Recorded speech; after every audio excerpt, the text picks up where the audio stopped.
Bonjour à tous. Je suis François-Xavier Thiolois, je suis chez BPI en charge des sujets industrie du futur. Et forcément, c'est un des axes de la French Fab que de travailler toute cette transformation de nos usines vers l'industrie du futur, ou l'industrie 4.0, comme les Allemands en particulier ont l'habitude de l'appeler. L'idée de cette première intervention, c'est de montrer comment les vitrines ont tenu dans la crise. Qu'est-ce que c'est qu'une vitrine? C'est des usines qui sont particulièrement emblématiques. Leur logo qu'on doit voir, qu'on verra sur les slides suivantes.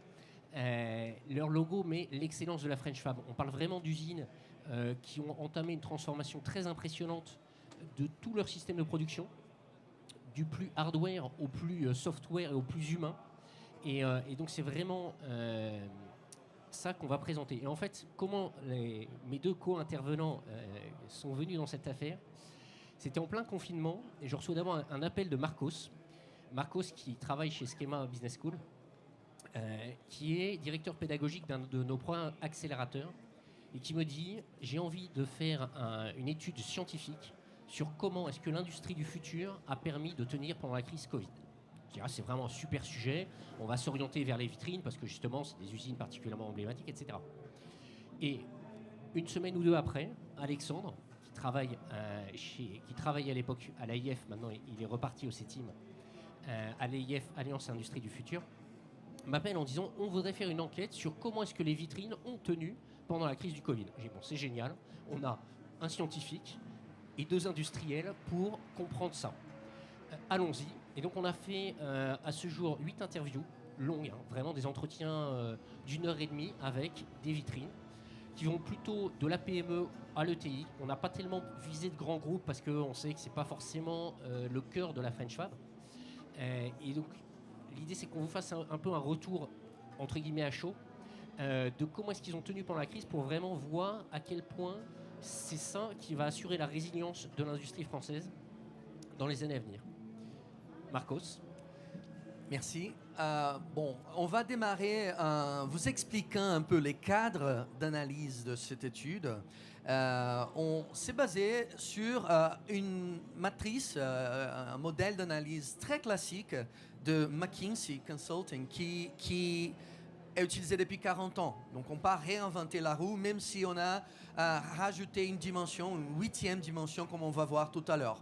Donc on a préféré partir sur quelque chose qui était assez complet, qui permettait de regarder à la fois les côtés technologiques, numériques des entreprises, mais aussi les côtés humains des entreprises, quelque chose qui ont tenu à cœur. Je me souviens de nos discussions, je me souviens quand on comparait l'industrie, les vitrines du futur à la française, à l'industrie 4.0 allemande, et je me souviens que mes collègues, ils insistaient sur le fait qu'on n'allait pas regarder uniquement l'aspect technologique de ces entreprises, et heureusement parce qu'il y a énormément d'autres choses qui sont ressorties dans cette étude.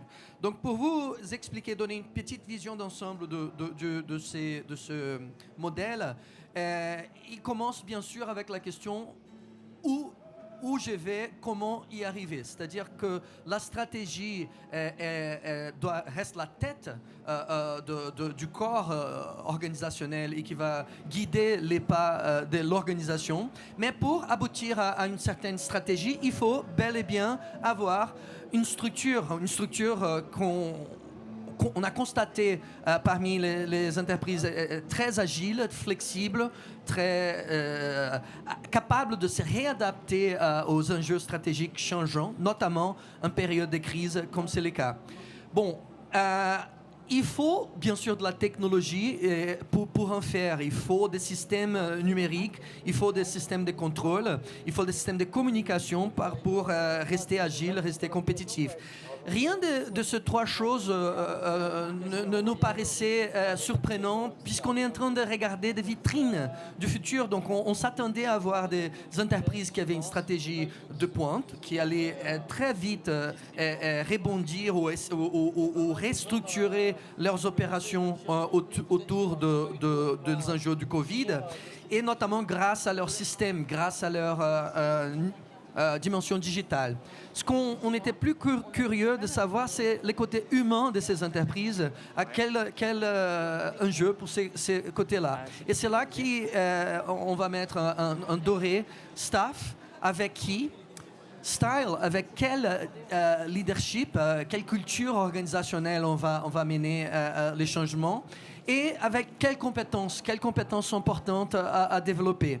Bien sûr, il y a une dimension centrale qui s'appelle Shared Values. Quelle est la mission, la raison d'être de ces entreprises et comment cette raison d'être va permettre, par exemple, d'attirer des talents. Si vous suivez la séquence logique, en attirant des talents avec une mission qui inspire et qui motive, on va avoir des staffs de qualité qui va avoir de compétences nécessaires, menées avec un style de leadership participatif agile, ce qui va donner plus de flexibilité structurelle, qui va permettre de mieux utiliser les systèmes pour aboutir à la stratégie. Donc il y a toute une interdépendance entre ces dimensions et c'est ce qu'on a essayé de garder dans l'étude qu'on a menée. Et comme j'ai dit, on a trouvé qu'il manquait une dimension clé. Nous sommes bien placés ici pour voir les rôles de l'écosystème, de parties prenantes, que ce soit les clients, que ce soit les fournisseurs, que ce soit les actionnaires, que ce soit les partenaires. Et il y a une dimension importante qu'il ne faut pas oublier, cette dimension de l'environnement externe qui va conditionner la stratégie et donc toutes les autres dimensions. Donc ça, c'est pour les modèles, ce qu'on a eu. Les résultats préliminaires qu'on a pu obtenir après les 8 entretiens, 12 heures d'enregistrement, plus de 300 pages de transcription. Heureusement, on a utilisé une technologie automatique de transcription, ce qui nous a permis mais on a eu un preneur de notes très efficace aussi qui nous a synthétisé d'une façon brillante les entretiens. Mais il fallait traiter quand même plus de 5000 mots. Bon, on n'a que quelques minutes, je ne vais pas vous dérouler les 5000 mots, mais plutôt vous montrer une synthèse visuelle faite par un algorithme qui crée des mots selon la taille. La taille qu'on voit ici, c'est selon le nombre de citations dans les 300 pages. C'est-à-dire, on voit que client et crise sont les mots qui ressortent les plus souvent. On voit place, travailler, l'usine, site, gestion qui apparaissent dans un deuxième plan très, très, très pondérant, très fort. Et ça, les mots télétravail a moins apparu qu'on s'attendait, mais les mots site, place et travailler sont une espèce d'autres façons de parler, d'autres façons de travailler à distance, quelque chose qui est apparu très fréquemment. Équipe, valeur. Donc on voit qu'il y a bien cette notion de la culture organisationnelle qui était présente, l'importance du staff, du style, de skills, envie, groupe, difficile. C'est un échantillon très hétérogène. Certaines boîtes qui étaient beaucoup plus résilientes que d'autres qui sont dans des industries vraiment sinistrées. Donc difficile à parer. Question. Est-ce que vous, mes collègues, vous voyez d'autres choses qui vous attirent l'attention là-dedans? Vision? Oui, en fait, tout ce qui relève de l'humain est dispersé sur plein de mots différents, mais on a vraiment parlé d'hommes. Enfin, c'était frappant, d'hommes, de confiance, de relations. On le verra sur les exemples qu'on va vous présenter. Oui, exactement. Et la partie client aussi, qui est quand même essentielle et qu'on peut voir apparaître. Vraiment cet aspect de relation beaucoup plus que la techno. La techno, ça marche et ça a tenu globalement pendant la crise, pour simplifier. Très bien. Bon, sans plus traîner, on va passer aux exemples et cas de résilience à la crise grâce à l'écosystème et des créations de valeur. Oui, exactement. Donc, comme on a pu vous le dire, on a identifié 8 entreprises. Le but étant d'avoir les différents segments, différentes typologies d'activités. Et donc aujourd'hui, on va vous présenter les 4 principales, en fait, qui permettent d'avoir un échantillon principal. La première étant la société Soitec, qui est sur les nouvelles technologies, puisqu'elle est fabricant de semi-conducteurs, qui a donc été confrontée à la remise en cause de son business model. Donc c'est pour cela qu'elle a été labellisée vitrine industrie du futur. Et donc elle était confrontée à différents enjeux. Un des principaux était capable d'adapter ses gammes produits dans le but d'assurer à ses clients une réduction majeure de leur consommation énergétique. Et donc pour ce faire, il a fallu qu'elle fasse face à d'autres enjeux secondaires qui finalement étaient des aspects de maîtrise de production à travers l'optimisation des rebuts et des aspects technologiques, mais aussi la capacité d'être en permanence en avance par rapport à l'ensemble de ses partenaires licenciés. Et donc en face de ces différents grands enjeux, elle a donc mis en place différentes initiatives. Donc là, on est sur un diagramme, vous pouvez voir un certain nombre de flèches qui correspondent justement à la nécessité d'avoir un mix en fait. On n'est jamais sur une problématique, une initiative, une solution. On est toujours sur un mix et c'est ce qu'on a pu voir aussi pendant nos interviews et ce qui a pu être relevé en lien justement avec cette fameuse crise. Et donc, ce qu'on peut voir, c'est que les différentes initiatives, on peut voir que la société Soitec, une fois de plus, a mis en place l'appui en fait sur un réseau quand on parle d'excellence opérationnelle, de relations clients. Donc l'appui sur un réel réseau qui était plus ou moins historique. Et puis l'aspect excellence opérationnelle, mais aussi excellence technologique. Et donc c'est pour cela qu'elle était vitrine industrie du futur. Ce qui est important à comprendre, c'est qu'on a pu visualiser avec eux durant nos différents échanges que l'approche qu'ils avaient pu mettre en place, puisqu'on était largement avant la crise Covid, leur a été de forte secours et elle a été vraiment une assise en réponse à la crise. Et c'est ce qu'on peut voir sur la partie gauche en bas, où on reprend justement ce qui a pu être présenté par Marcos, et on peut voir apparaître les termes structure, système, et qui leur ont permis, eux, de faire face à les différentes problématiques en lien avec la crise. Puisqu'on était sur des problématiques très technologiques, qui répondent justement à un problème technologique et de haute capacité. Même si les éléments humains qu'on voit en bas, même s'ils étaient moins mis en évidence dans cet entretien, qui était particulièrement d'une entreprise très high-tech, d'un cluster grenoblois qui fournit la planète entière, qui est présent dans chaque smartphone de la planète entière. Donc on voit que la dimension système-structure sont surdimensionnées.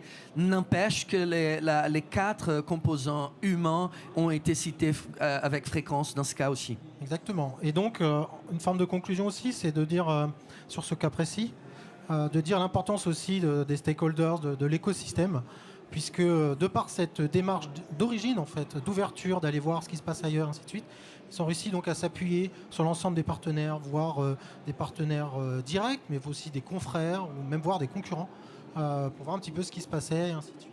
Donc le deuxième cas, après, on va être sur toute autre chose.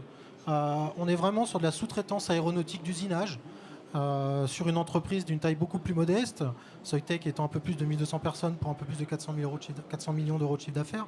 Là, on parle de la société Coquille, qui est une société familiale et qui réalise un peu plus de 14 millions pour 85 salariés, comme je vous disais, sur un secteur beaucoup plus, pas concurrentiel, mais totalement différent, puisqu'on est clairement sur de la sous-traitance de rang 2, voire plus. Et donc c'est pour cela que la société Coquille avait été labellisée à l'époque autour justement de sa maîtrise de ses coûts, la maîtrise aussi de la capacité à attirer les talents. Et donc c'est pour cela qu'elle avait mis en place différentes initiatives, et en particulier en réponse à la capacité à proposer un service client, et non pas seulement des capacités à produire. Et ce qu'on peut voir au même titre... Oui. Quand on parle de service client, c'est de l'extrême service client. Ils sont à côté de Toulouse. Donc, quand Airbus est en train d'assembler un avion, vraiment à la phase finale, il y a une pièce qui ne s'emboîte pas parce qu'elle était mal usinée. Ils appellent Coquille et ils lui disent « Vous avez 24 heures pour me refaire la pièce ». Donc, c'est ça le service client. C'est 24 heures entre le moment où Airbus les appelle et le moment où la pièce arrive sur l'avion. Exactement. Une vraie agilité dans le mode de production et une capacité à intégrer une réelle notion d'urgence à l'intérieur d'une production stabilisée. C'est pour ça qu'elles avaient été vitrines. Et donc, de fait, on retrouve exactement le même phénomène. C'est-à-dire qu'on se retrouve avec l'importance de la notion de stratégie, puisque là, il y a une réelle notion de stratégie dans la gestion de l'entreprise, la notion de système et la notion de structure. Voilà. Donc, et c'est intéressant cette citation qui nous laisse Didier Coquille. Paradoxalement, c'est quand j'ai rendu mon système industriel et mes machines les plus intelligents possibles que j'ai compris que l'intelligence de mes équipes serait à la clé et pour en tirer le potentiel. Ça illustre cette interdépendance, malgré le fait qu'ils aient une force dans leur système, leur structure, leur stratégie, l'appui sur ces composants humains. Ils sont partis au départ pour une automatisation très lourde. Ils se sont rendus compte que l'élément humain était dévalorisé et que paradoxalement, ça impactait négativement leur productivité, leur qualité, la qualité de vie au travail. Donc, ils ont dû faire marche arrière et réhumaniser cette relation en mettant la valeur sur les composants humains de cette équation.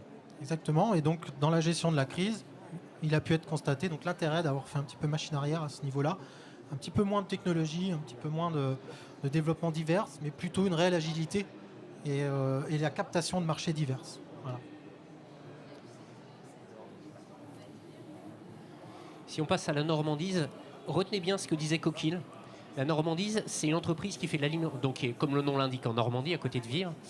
650 salariés, une grosse centaine de millions d'euros de chiffre d'affaires, qui fait de l'alimentation pour chiens et chats. Donc secteur très concurrencé parce que la question c'est de trouver des matières pas chères et des main-d'œuvre pas chères, parce qu'en face vous avez la grande distribution globalement. Grosse pression sur les prix, donc grosse pression des pays de l'Est. Donc ils avaient été labellisés à l'époque justement sur une très belle démarche d'automatisation pour réduire leurs coûts et donc être compétitifs et pour étendre la gamme. 1500 références à l'époque.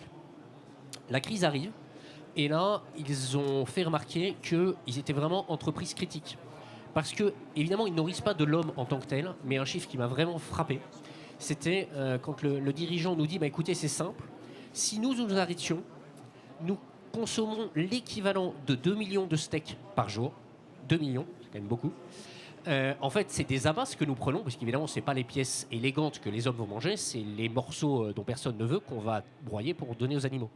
Donc si nous arrêtons, nos clients finaux, madame tout le monde, monsieur tout le monde, va acheter son steak pour son chien ou pour son chat. Et donc, ce sera 2 millions de steaks de moins qu'on donnera aux hommes, et donc on risque d'avoir un vrai problème d'alimentation. Donc clairement, mode urgence, évidemment, autant Coquille a été impacté, non pas tellement par l'interne, mais vraiment parce que ses clients s'arrêtent, c'est l'aéronautique, autant là, croissance du chiffre d'affaires pendant la crise et depuis. Évolution de la stratégie, et c'est là où on voit que toute cette ligne est intéressante. On sort les petites références qui ne sont pas automatisées pour gagner de la productivité. Mais surtout, on s'appuie sur l'humain une fois de plus, la confiance. Les gens reviennent au travail. Pourquoi ? Parce qu'ils ont tellement l'habitude de travailler ensemble, parce qu'ils ont tellement confiance les uns avec les autres qu'ils savent que, certes, on s'est arrêté un petit peu le temps de mettre en place des procédures sanitaires. La direction, les salariés ont une confiance mutuelle qui se disent « Ok, on sait qu'on doit faire le mieux et c'est vraiment important de partir ». Donc vraiment hyper impressionnant aussi leur réactivité, leur capacité à s'adapter. En termes de système de management, on est évidemment plus du tout sur des systèmes pyramidaux. Ça, on voit bien que ça n'existe plus du tout dans l'industrie 4.0, l'industrie du futur. On est vraiment sur du collaboratif, sur celui qui sait, qui fait. Et donc, on va laisser prendre le pouvoir et prendre l'initiative. Ouais, je me souviens d'un aspect de cet entretien qui était très intéressant, qui est cette notion de l'attractivité des métiers de production responsable. Il parlait de la marque employeur dans la région comme étant quelque chose d'extrêmement important dans sa stratégie, parce qu'il savait qu'à tout moment, il pouvait recruter parmi des gens très motivés, qui étaient très contents d'être là, très productif, donc très flexible, disponible à faire, à adapter leur mode de travail selon les besoins de l'entreprise. Donc, encore une fois, cette interdépendance, c'est pas parce qu'ils ont des systèmes très poussés de change management, de développement culturel à la base du numérique et de l'automation, qu'ils négligent pour autant l'aspect humain de l'organisation, leur marque employeur, leur attractivité. Merci, c'est vrai que sur ce point, attractivité, c'est un point critique. La région de Vire est une région où l'emploi va bien. Et donc clairement, l'image ancienne de tout ce qui est agroalimentaire, c'est plutôt très pénible, beaucoup de ports de charge, etc. S'ils étaient restés là, c'est clair, il n'aurait eu personne, il n'aurait plus eu de salariés. Donc vraiment, ils ont beaucoup travaillé aussi sur ça, sur leur attractivité. D'où le lien avec les stakeholders. Ils ont monté un BTS de formation avec la région, avec la communauté d'agglomération, etc. pour que ça avance. Très bien. Et dernier exemple, la société Nutri7. Alors on reste dans l'agroalimentaire, mais là à destination humaine. Donc on va le voir, il y a une question de valeur partagée absolument critique, puisque ce que fait Nutri7, c'est de l'alimentation pour les enfants dénutris. Donc on va parler, ils expédient en Afrique globalement, en Haïti, ce genre de pays où il y a des vrais problèmes sanitaires liés à des problèmes alimentaires.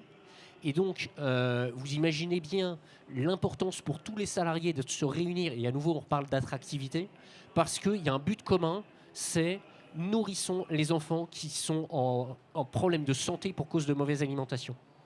Ça va très loin, ils sont donc, alors quelques chiffres quand même, c'est à peu près la taille de la Normandie, globalement c'est peut-être un peu plus gros. Ils avaient été labellisés aussi pour une approche très originale, au sens où pour grossir, au lieu d'avoir fabriqué eux-mêmes des usines, ils ont trouvé un réseau de partenaires à qui ils licencient la technologie et ils leur font de l'assistance technique et pré-crise beaucoup sur place. Donc ils avaient beaucoup de techniciens qui prenaient l'avion et qui allaient en Haïti, en Afrique pour aider à régler les usines. La crise arrive, évidemment, confinement, donc on s'arrête complètement sur les sujets voyage. D'où la question sur les systèmes. Ils avaient un système qui était très basé sur le physique. Voilà, ils ont évidemment mis en place un peu dans l'urgence des Teams, des lunettes connectées pour pouvoir faire de l'assistance. Ils se disent, tiens, il y a des choses très intéressantes. À nouveau, sur l'attractivité du personnel, quand vous prenez un expert technique qui est très fort, mais donc que vous envoyez 100, 150 jours par an loin de chez lui, ça peut être pénible. Donc, le fait de pouvoir lui dire, il y a des cas où on va faire les choses sur place, il va juste se connecter. Ça fait un vrai gain aussi en qualité de vie au travail. Donc, c'est lien entre encore une fois, une marque employeur, parce qu'une entreprise à mission qui inspire les gens. Ils disent, nous sommes la première entreprise à objet social étendu. Ils ont un conseil dédié qui valorise que toutes les actions qu'ils ont prises dans l'année sont bien dans cette piste, dans cet objet social étendu de nourrir, de lutter contre la malnutrition. Et donc, a une capacité énorme d'attirer des gens, des volontaires. Du jour au lendemain, ils recrutent 72 volontaires pour et ce qui donne ce qu'ils appellent l'hyperagilité industrielle. On est au-delà de l'agilité traditionnelle. Ils sont capables de réconfigurer leur capacité de charge d'une façon énorme. Là-dessus, c'est frappant. Juste pré-crise, ils étaient à 30% de charge parce que les programmes des Nations Unies ne travaillent pas d'argent. À 15 jours post-confinement, ils sont passés à 120% de la capacité. Donc en 3 semaines, ils passent de 30% à 120%. Les industriels dans la salle ou à distance, imaginez ce que ça veut dire en termes d'organisation, en termes de people. Il faut avoir des gens motivés pour leur dire, écoute, là, samedi, dimanche, tu vas bosser ce week-end parce que il faut qu'on passe en 7-8, en 7 jours sur 7. Sinon, c'est pas possible, on ne va pas nourrir les enfants. Bon, on va passer aux conclusions parce que pour laisser un peu de temps aux questions. Voici quelques enseignements qu'on a retirés de cette expérience. Bon, grâce à cette intégration de 8 variables, on a des entreprises qui sont hautement différenciées, compétitives, diversifiées et innovantes. Une dimension qu'on a peu parlé, c'est que les systèmes qu'ils ont, ce n'est pas uniquement des systèmes digitaux, des systèmes ERP, CRM, ils ont des systèmes d'R&D et d'innovation très performants et nourris de talents de pointe en intelligence artificielle, en automation et mécanisation partout. Leur structure encourage la participation en pyramide inversée avec une flexibilité de travail énorme pour devenir plus créative, réactive, agile. Leur système bien sûr, ils sont à la pointe de la transformation numérique, de l'automation, de systèmes de mesure de performance. Ils ont des KPI bien précis et bien sûr, ils ont une qualité de vie au travail qui reste très importante. Cette notion que la machine ne remplace pas l'intelligence humaine leur rend attractif, leur marque employeur est quelque chose de très très soigné parce qu'ils savent que cela et le développement des compétences est essentiel pour rester compétitif. Enfin, un mot qui était très cher à Alexandre, il insistait beaucoup dans les entretiens à cette question. Et tous les cas faisaient preuve d'une confiance, de valeur, de cette notion qu'ils ont bien clair quelle est la mission de l'entreprise, la vision et leurs valeurs. Quelque chose qui donne une culture organisationnelle très forte et qui soutient l'innovation, la créativité, l'attraction de talents. les stakeholders, les écosystèmes jouent un rôle majeur. La capacité d'apprendre avec les parties prenantes, avec les fournisseurs, avec les clients, la solidarité, l'entraide, les opportunités de co-création de valeur étaient dans tous les cas qu'on a discuté. Maintenant, peut-être qu'on va passer à quelques questions.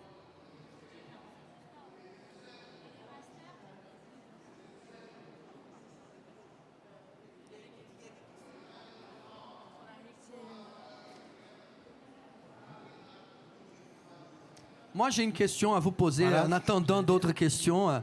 Qu'est-ce qui vous a surpris le plus dans cette étude? Qu'est-ce que vous avez constaté dans l'étude qui vous a...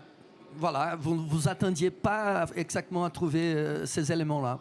Moi, je dirais que, comme tu as pu le dire, en fait, on voit émerger quelque chose qui est très important, qui était une forme de préparation autour de l'homme, qui était vraiment finalement très prépondérant. On s'attendait à parler industrie du futur, vitrine industrie du futur, parler assez technologie, outils. Et finalement, on se rend compte que ce qui a fait vraiment la différence, et ce qui est aussi une notion de préparation et de temps long, c'est clairement la notion de management, de confiance, et ce qui est vraiment un préambule à tout le reste, que ce soit tant en période conventionnelle, où on peut voir que nos vitrines, grâce à cette confiance, grâce à cette implication du personnel, ont réussi à mettre en place des outils avancés, soulever la problématique de la résistance au changement.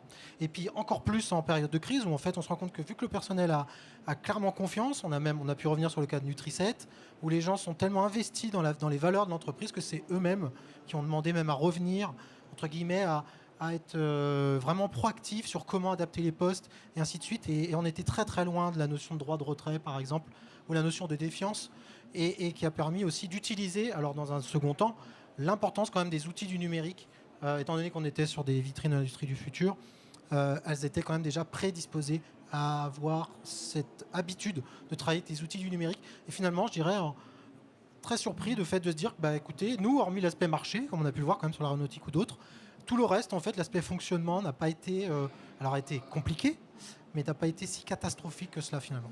Ouais, pour vous donner un ordre de grandeur, globalement, ils sont arrêtés entre une demi-journée, une journée, une semaine maximum en confinement. Ils ont démarré très très vite parce que la partie qui est longue, qui est la partie vraiment de créer cette culture d'entreprise, c'était en place depuis des années et des années. Changer des choses simples, mettre en place Teams sur un ordinateur, c'est pas long. Mais en revanche, si vous n'avez pas la relation dans la durée, ça ne marchera jamais. Et donc c'était vraiment ça le plus frappant. Et en effet, on a parlé très peu de techno. Un autre exemple d'une autre vitrine dans l'aéro, il s'est arrêté donc une demi-journée, on l'a appelé la semaine d'un post-confinement. Il dit non mais ça c'est bon, j'ai déjà eu mon PGE, donc pour moi c'est bon.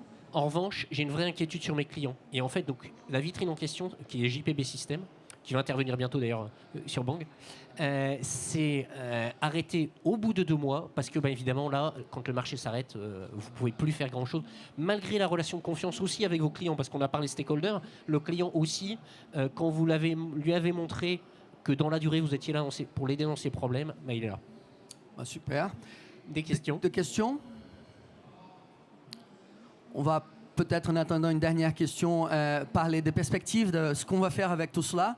C'est un beau matériel qu'on a à peine commencé à creuser. Et il y a des possibilités énormes qu'on peut faire avec. Une des choses qu'on a constatées, c'est qu'on avait pour l'instant que des hommes à la tête de ces entreprises. Donc, on commence à interviewer des femmes, un chef dirigeant, un chef d'entreprise. Est-ce que vous pouvez nous dire un peu de premiers ressentis de ces entretiens côté femmes? Est-ce que la gestion féminine de la crise change un peu? On les a malheureusement pas encore eus. Donc, c'est programmé pour les prochaines semaines. Donc, on va voir en termes... Donc, ça, c'était important de montrer que globalement, il y a des hommes et des femmes et qu'en soi, le sexe des personnes n'a pas tellement d'importance. Marcos va faire un article scientifique, donc vraiment là, plutôt pour revue, à destination de revues scientifiques. Entre l'AIF et BPI France, on va publier un livre, alors bleu, vous connaissez peut-être un certain nombre de livres jaunes édités par BPI France. Comme là, on le fait en partenariat avec tous les partenaires de la French Fab. Il sera bleu, French Fab, évidemment. Pour justement, l'idée, c'est vraiment d'inciter tous les PME à se transformer parce que c'est vraiment une question vitale. J'aime bien prendre l'exemple de la deuxième révolution industrielle et le passage de la machine à vapeur. Les gens qui ont cherché à optimiser leur machine à vapeur, ils sont morts même s'ils avaient la meilleure machine à vapeur au monde. Donc vraiment, il faut que les entreprises prennent ce virage. Message aussi, ces vitrines, elles sont labellisées vitrines parce qu'elles ont aussi un engagement de communication. Si vous êtes industriel, si vous êtes journaliste, si vous êtes dans tout cet écosystème, allez chez elles, demandez des visites. Il y a un site web vitrinedufutur.org si je ne me trompe pas. Merci, vitrine au pluriel, où vous pouvez justement les choisir en fonction du département, par exemple pour ne pas aller à l'autre bout de la France, ou en fonction des enjeux. On a vu, est-ce que mon enjeu c'est plutôt de la flexibilité, de la compétitivité coût. Ça c'était pour dire qu'on s'arrêtait, et donc voilà un peu les perspectives. Merci beaucoup. Merci à tous.